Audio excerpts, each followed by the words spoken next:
Get ready. Well, oh my God, everybody, welcome back. It's been, God, ever since Joe became decrepit, we haven't been able to do a show in forever. And I'd like to welcome everybody to another segment of The Conspiracy Keepers with Joe Monaco, Scooter McGee, and oh my God, we've got Jackie Selby here with us as well. Jackie, welcome. Well, thank you. It is so good to see somebody else starting to drink the Kool-Aid. I've got your email address, but I'm also needing your home address so I can send you the getting into a fetal position sleeping bag, because once you're done with this, you'll be curling up, and I see. It's a little weird. It'll be a little weird for you. I'm so glad you're here, though. Gentlemen. It's a little weird for Good afternoon, good evening. Welcome back.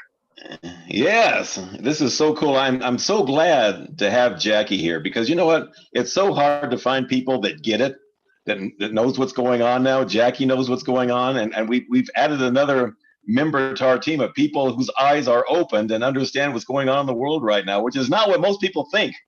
So this is awesome for me and for all of us. Scooter's just deep in thought. Scooter's always deep in thought. I don't know how you guys do this and look at the camera with the light ring and of my eyes. So hiya, Jackie. So Hi. Just tell me where you're allowed to smoke like this indoors. Are you inside your own house, or are you in some? Yeah, I'm in a federal facility violating one of just dozens of mandates. So let's at least encapsulate for listeners who may not or may not be aware of any of this. Jackie, Joe, I, and Backlash in various lives our paths have kept crossing. And most recently, a conversation came to light of, oh my God, I didn't know. And so I guess, Jackie, you should start, and then Joe jump in and fill in the blanks. And Okay. Since today's date is November 23rd, let's go from there and see where this goes. All right. Well, let's see. You and I were talking about podcasting. You saw me talking about podcasting, and you got a hold of me, and then you said, hey, have you checked out the Conspiracy Keepers? I'm like, what? So I messaged Joe. I'm like, what? Wait, what? Why am I so late to the party in knowing this? Probably because after we worked together, I was out of there. They didn't keep me the whole time, and you were still on the air, with Alice. Yeah, so, right. Remember that? I remember that. You guys did this. Well, I think that people like us are more likely to understand what's going on and get what's going on, because we've been in radio, we've been in this business for a long time. So we know that everything on the air isn't real. A lot of the callers aren't real. A lot of the stuff isn't real. We make up a lot of things. Some of it's real, some of it's not. Hold the phone. Wait a minute. I think we're none more of the likely. Callers are real? I didn't say none of them. I said a lot of them are. A lot of them are actors, right? We know that. So I think that we are more likely to understand what's going on in the world than most people will, because to most people, anything that they hear on the radio or see on TV, they take it at face value. It must be true. But we know that's not true. So I think we're more likely to understand what's going on and see what's going on than most people. So I think it's great that we're all together and can share this with everybody. My thoughts. And knowing that Jackie just joined us with this, and these guys kind of talked to me, God, what is it, 20 years ago now, at least? Has it been that long? Man. It could be 18, somewhere in there. But so Jackie, when it's you longer because of 96.5, the peak, the 80s and beyond, our paths started crossing in the 90s and the 2000s and beyond. Okay. So Jackie, when you went onto the Conspiracy Keepers, what was the one thing that kind of opened your eyes and were like, oh my God, this rings true to me? Well, truly, the one thing that got me is that my two friends from radio know the same things I do. Right. That was my gobsmacked moment. I'm like, oh my gosh, thank goodness, because talking to my regular friends. I know. No, in the last 2 years, I have lost friends. Yeah. Because I say, listen, Yeah. This is not real. Right. I know. Right. And So once I decided to study, esotericism, get into the occult and, follow metaphysics and, I read a whole bunch of books and I'm like, I'm so glad that my friends from radio back in the day get what's going on. So. Yeah. So Same thing with me. Absolutely. So let's delve into November 22nd, 1963. And who wants to start? Jackie, you lead. You're the fresh voice. Want me to lead this thing? Well, what happened? What's your opinion and your perception and your belief of the events that the narrative led with for almost 60 years of November 22nd, 1963? First memory for me, because I was 3 years old, but I actually remember it. The Kennedy assassination. That was one of my first memories. So, wow. Wow. I mean, that's the whole way the whole world is, really. Everybody remembers where they were when they were older, or if you're younger, that's one of your first memories. All I can tell you is the fact that he was murdered, assassinated in a ritual. Yeah, that's right. In front of the entire world. And now 58 years later, we're still sweeping it under the rug. Yeah. We as Americans and we as citizens of the world and we as human beings, for the love of mankind, why can't we grow up and discuss this and without people telling us we're full of it? Right. Why can't this be, exposed once and for all? Yeah, I think a lot of the reason why is because a lot of the people that were in on it are still alive. A lot of them are dying. There's not as many as there were. So each year we get a little bit more information about, a little bit more. Once that George Bush Sr. died, he knew a lot about it because he was high up in the CIA at the time. So he knew all about it. So once he was gone, we start filtering a little bit more out. But look what they do. With every president, they promise us, oh, when this guy gets in, he's going to release the files. Oh, when he gets in, he's going to release the files. But you know what? They never do it. They never do it. From what I understand, when Paleo, was with the president, was with Trump in August of 2017, he said, all right, are we going to do this thing or what? And they just couldn't. They were looking at the file going, Trump was like, I'm not doing this. Right. Still so much to disclose and so much damning information and so many secrets. Yeah. They're still afraid to this day that if they expose this to the American public and to the world, then society will collapse. Truly, because it's all linked to the one thing that scares them to death, and that's the UFO file. Yeah. And I agree with Jackie on all that, because once they open up the gates, then everybody's going to be like, well, I can't trust any politician. We shouldn't be. I mean, we're living in a society that's completely schizo. I mean, one group controls the information and the money. So that's secret. And then the masses are still supposed to, 58 years later or 74 years later, from Roswell, we're supposed to just truck along and believe that these things didn't happen. We need to grow up and show some backbone and get to the bottom of it.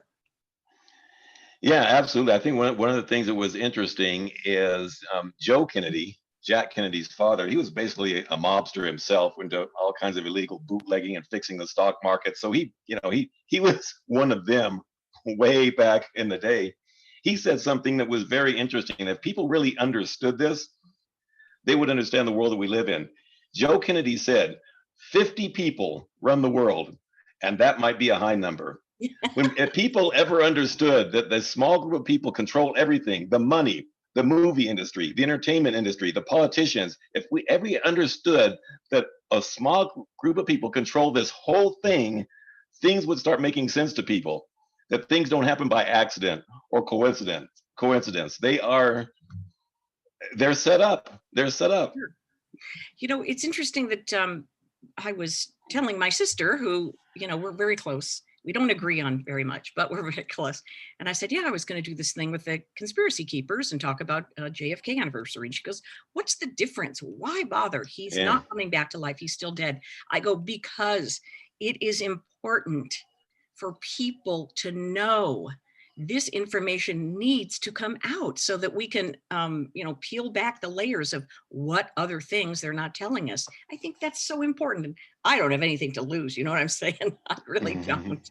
I'm happy to be that person. I don't know if I was a warrior in another lifetime or something, but man, I just, it feels fun to talk about it. Let's put it that way. Yeah, absolutely. Scooter?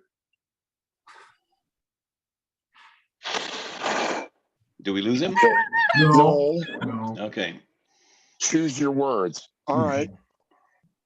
In Joe, I'm gonna we've disagreed before. I disagree with you and Jackie, because some of the players are still alive. No, intergenerationally, the families that tie back to Joe and Jackie about the 50, there may be 50 at best, but they're the Gettys, the Rockefellers. There's the old money and then this attempt at new money and the inner battle there. But the reality is the family members are intergenerational bloodlines for a whole nother reason. That's another conspiracy. But their generations of family are in play in the global sphere of power, influence, and money. And until they are toppled and those, vaults and archives can be physically extricated and pull the documents and go here. But it frightens me more, even Jackie's sister, of what difference does it matter?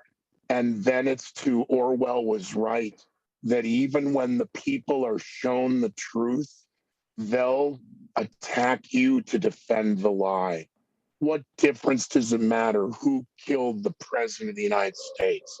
I beg your pardon? What do you mean, what difference does it make? And I don't wish to say anything disparaging towards a possible newest cast member's family, because then that brings in the cat fight. No. Oh my God. And I presume a person of education, and yet we know that education is indoctrination. And there's a classic example of someone so indoctrinated, they will defend the lie to ridicule even a sibling of, what difference does that matter? What are you wasting your time for that for? Who cares? And I'm sorry, I'm mocking a conversation I wasn't a part of. That's why I was like, what? And then you went, Scooter, what do you think of Well, it's, I think that she's not alone. There's a big, Yeah. big part of society that says there's nothing we can do about it now. Do you know what I mean? It's past, it's a long, long time ago.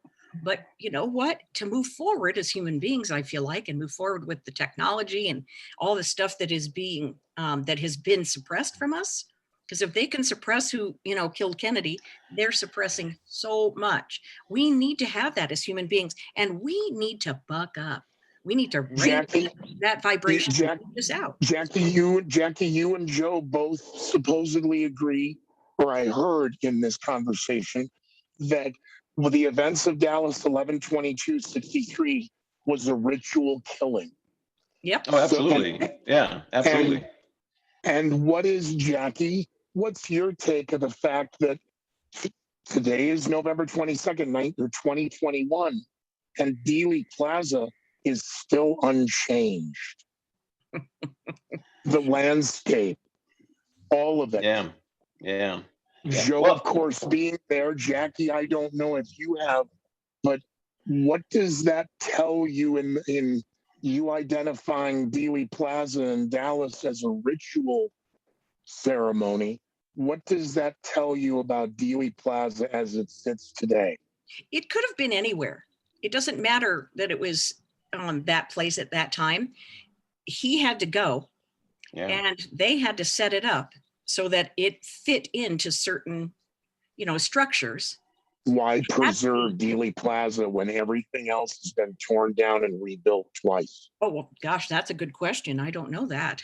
I'm asking. I'm asking you. Yeah. Have you been to Dealey Plaza? We know Joe has. Have you been to Dealey Plaza? No, I haven't been. Joe, your take. Well, what is it? well, what does it I tell think, you when it's pristine as the morning after? well, anytime that you have any kind of ritual kill, if you really study the occult and how they think, these people are very twisted psychopaths, all of them. And we have a lot of high people in the government that are psychopaths and sociopaths that just don't care about anything but their own wealth and their own greed. So anytime you have a ritual killing like this, they want to preserve it. This is something cool to them. Look at what we did. And if you really study the occult, they do things by numbers. And as we've talked about before, 11 is a big number in the occult. That's why we have all those numbers of 11 surrounding the events of 9/11. We have the same thing, 11/22. 11s are multiples of 11s. They love those numbers because the 11, as far as the occult, signals in the Antichrist. The Bible calls him the 11th horn. Okay, so when they want to bring in their new world order that eventually they want run by the Antichrist, they're going to have events that are followed by the number 11. And Kennedy was kind of an enemy of the status quo. He wanted to get rid of the Federal Reserve. As a matter of fact, he had billions of dollars in United States notes printed up. He wanted to get us off the Federal Reserve System. He wanted to stop the war in Vietnam. He said, I'm going to fracture the CIA into a million pieces because the CIA is just a criminal organization. So he made a lot of people mad with a lot of power. And they said, we got to get rid of this guy.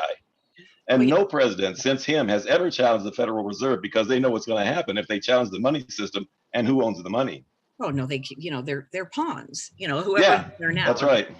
It's even Truman, a month after the assassination, sent an opinion, and it was printed in the Washington Post. And it said, "Listen, the CIA is responsible for this killing." Yeah. And that night, Dulles the head of the CIA, jumps on a plane, goes down to St. Louis, and tries to tell old Truman, listen, you've got to recount that thing. He goes, I'm not recounting it. I'm an old fart. I've done my job, not afraid of you. And you know what? They tried to frame him as, losing his mind. Yeah, He's got Alzheimer's or something because of what he wrote. But you know what? That's what happens when you're trying to cover up stories and you're trying to preserve power. You just frame people or frame situations, and call people crazy.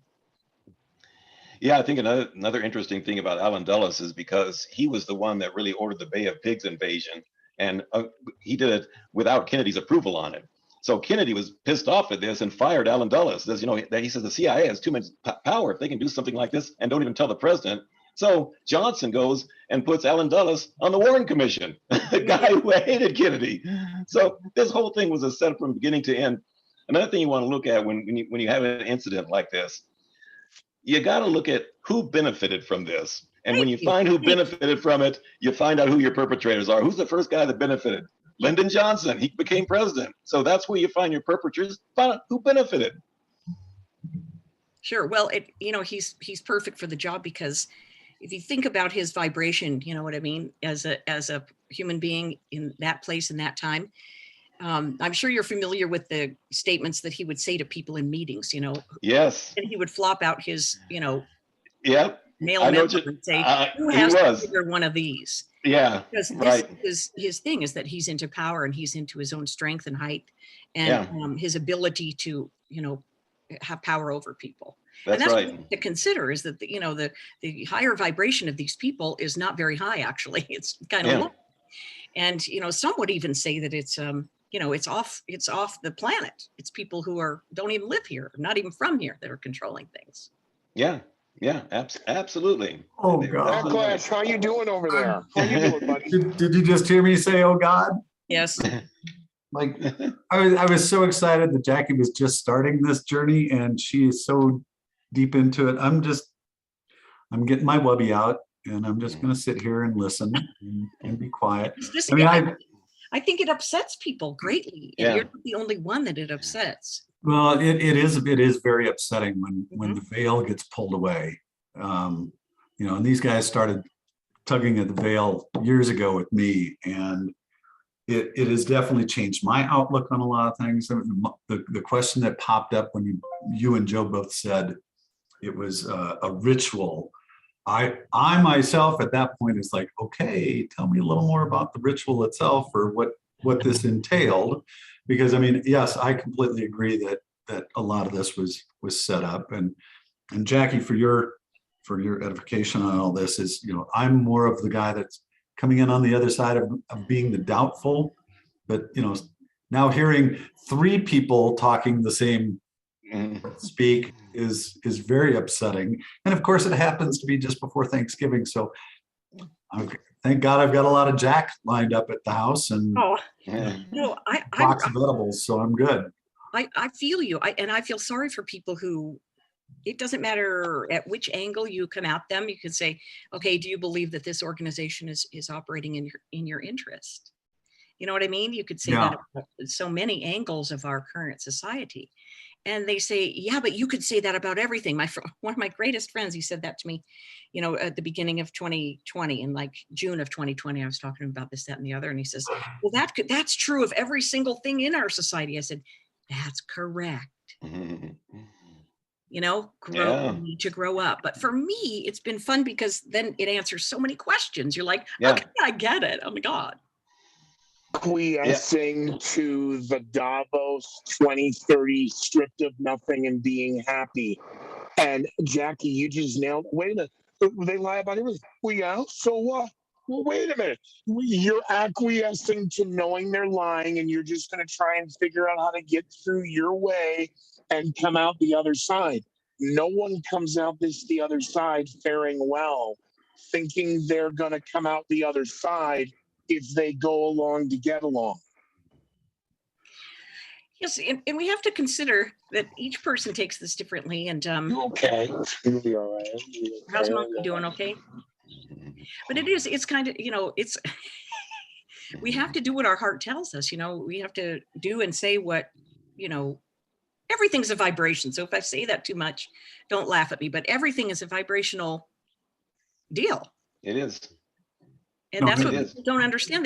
They're like, this is the only life we have, and we're just going to have to protect it and, ignore things so we can eat our apples on Christmas, Yeah, I think you're exactly right. People don't want to rock the boat.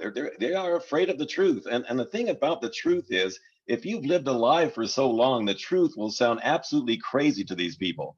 Because you've been lied to for so long, the truth sounds crazy to them, and to them, the speaker of the truth sounds like a lunatic.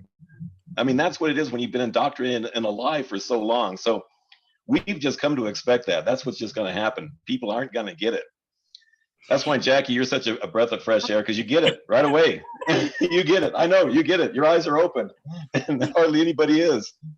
Well, and that brings up, just from my perspective, and also for anybody that's joining us right now on Conspiracy Keepers, is, Jackie, you've been in the business for how many years? 30, 20? Since I don't mind telling you, a long time, longer than 30. Oh, okay. That helps. And then when was it that you started seeing all of this in the beginning? Because of course you were probably just going along, la la la la, and then all of a sudden things started opening up. So there's got to be one of your aha moments. Okay, one of my aha moments happened in the 70s because we had a conspiracy neighbor guy. And his name was Hank. And he would come over and try to tell my parents about what he found out about this. And he would go to the meetings, go to the societies, and a member of this. And my parents were just like, oh, please, here comes Hank, everybody run. Because I didn't want to take time, people are busy. I can't talk about that right now, things like this. So I always knew there was something, because that guy was brilliant. He built his own planes. He did all these really wild and crazy things. And was an intelligent guy. And I just knew back then. Now, fast forward to high school. And then I was in a summer school course, and there were two hippie husband and wife that taught this social studies class. And I took it for credit so I could graduate from high school early. Drove my little car up there to the, high school, not the high school we went to. And we watched the Zapruder film at the beginning of every class. So for 6 weeks in a row, every day when you start the class. And what summer school is like 4 hours back then. It's not like you're on and gone. So we watched that movie over and over, and they would present the ideas that were presented in the 1979 House subcommittee on this situation. What was it called? The House Assassination Commission. Yeah. right? And they would present what was presented in that document. And we were like, so anyway, high school, I knew there was craziness going on. And then working in radio, are you kidding? Yeah. There's always something behind the veil. They tell you one thing. Am I right, Joe? That's right. Am I right, Scooter? Absolutely. And you're like, that is horse manure. They're not doing that because of this. They're doing that for another reason. So I've always been aware of these systems, the systems that are set up by people who aren't me. Yeah. I'm with you. I'm like you. I kind of knew things were different for a long time. I never bought the Kennedy assassinations, even since back in the 70s. So I knew that was a bunch of baloney, what they were. But I still didn't quite get everything. My eyes weren't completely opened until 9/11. Once they did 9/11, my eyes open. I'm thinking, you got to be kidding me. That official story they gave us. Are you trying to tell me a senile man on kidney dialysis orchestrated this whole thing from a cave in Afghanistan with nothing but a laptop and a bunch of hijackers, and they did it with nothing but box cutters? Are you kidding me? That was when the thing blew up in my face. I see it now. I see it's a big lie.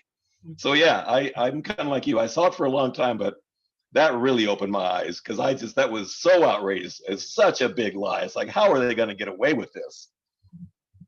Okay, on that note, can I go there on 9/11? Absolutely. Before you do, just so you know, we're at a 7-minute mark, or 7:52. So I will let you know, but we can come back. Like I told you, we've got time. I'll send you the link. All right. But So yes. on 9/11, Joe, I was in out of the country. I was on vacation in the UK. Long planned vacation. And so I witnessed 9/11 from another perspective, from watching the BBC. Okay, we weren't in the United States. And when they were showing the second building falling, and that video of everybody ducking, like when the second plane hit and stuff, I'm like, well, that's not real. How's that real? A little plane cannot make that whole building go down. I mean, it's insane. And I lived in Vegas when they used to destroy the old casinos, like the sand. It felt like this. I'm like, hi, that's what that looks like. So I don't know. I guess I've always been a person who just doesn't have anything better to lose. And by the way, I was fired for being overseas in from Alice when I got home. Oh, really? I think I remember that. When I got home from 9/11, of all that trauma, right, of being out of the country, you can't come home, blah, blah, blah. The whole country's freaking out. And I get home and I'm fired from my gig. I remember that. Yes. Wow. My goodness. I know I hate to name names, but the guy knows he messed up anyway. Well, and Scooter, you had your hand raised. That was very nice of you, by the way. That was Scotland, right? Yes. So the fallout, and then you come back and you're in my booth and I don't have it here. That's when you gave me the shot glass. Oh, that's sweet of you to remember and still have it.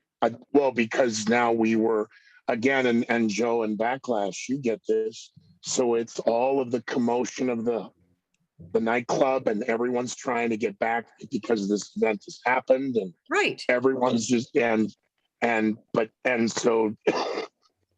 I'm one of the last to see it.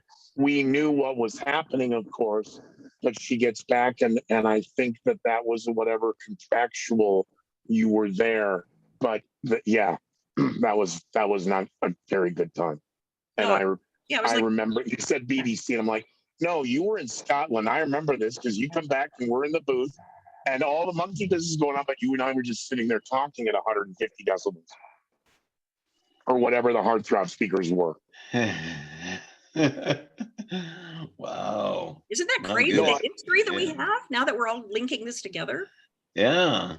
Wow. Yeah. That was what was really opening my eyes. Yeah, I'm with you, Jackie. I mean, even not knowing what I know now, just watching those buildings turn to powder in like 10 seconds, I'm thinking, you got to be kidding me. This is obviously, as a matter of fact, all of the companies that are involved that do professional demolitions, there aren't very many of them. They knew right away. I mean, they weren't. It's like, oh, come on, that's a professional demolition. This is, this didn't happen like they're telling us. But it just amazes me how many people are fooled by this. And then meanwhile, Jackie, so in the halls of Entercom, back then, Joe and I, when not on the air or doing the nightclubs, I'll admit this, you don't, Joe, between George McFly's proximity card and Joe Lanier's proximity card, I'm sneaking in and getting pictures in the studio, we're building this whole thing. Now I start building the studio at Plaza Del Monaco on the 6th floor because we are destroying our livers trying to talk under confidence of what's going on in the real world. As Joe's right, we were seeing everything now in real time going, this is a lie. And we're not allowed to say anything. All right, F it. We'll just do it on our own. And that's where the whole, now to you, Backlash, to get us out of here on tape. That's where all this conspiracy keepers stuff started because of Joe's conspiracy corner on Alice and the pushback that got. But it was fun. People loved it, don't they? They love it. And They did. nowadays it's a dirty word. It's Yeah, so that's funny. right. Yeah. And People then are, that's when I got drug in. Built all the, literally, not passively. They drugged me into this, kicking and screaming. Yeah, keep smiling, Scooter. All right, so how can they find us? And let's go and let's call this a bad day with a good view with Jackie Selby. well, it's fun to talk to other people about it. I would be lying to you if I didn't say that it's, not without trepidation on my part, because I've been on the radio as a goody two shoes, and I know All right, you've so just broken my sights and whole let's shattered. what's that? I said you just Everybody shattered plug- my glass as well. Oh, well, it's not that I'm not a mean-spirited or a mean-hearted person. I'm a really great, fun person. But listen, people, I also, feel like I have a sword, on my belt because stuff needs to come out. And I don't know, I might be unhireable after this. Who knows? Yeah, I mean, I may know. Get used to hearing that, Jackie. I have been told that you are absolutely unhireable in any market. And I went, thank you. Yeah. And that could be probably a good idea. I don't know. Get us out of here, Backlash. Okay. Are we timed? Are we against the time clock or not? No, we've got 1:52, which is perfect because you two tend to ramble on anyway. So we'll probably get out right on time this time. Joe, tell everybody where they can find us, even though they're watching it right now. 2 places. We can go to the conspiracykeepers.com. I should say conspiracykeepers.com, where we have all the shows recorded. I mean, you can find it on YouTube, but don't go there because YouTube kind of censors people. I shouldn't say they kind of. As a matter of fact, they've taken at least one of our shows down because we said things we weren't supposed to say. So you want to go to our website because that's where everything is. And a website that I've had since 2007, which is the conspiracyzone.net.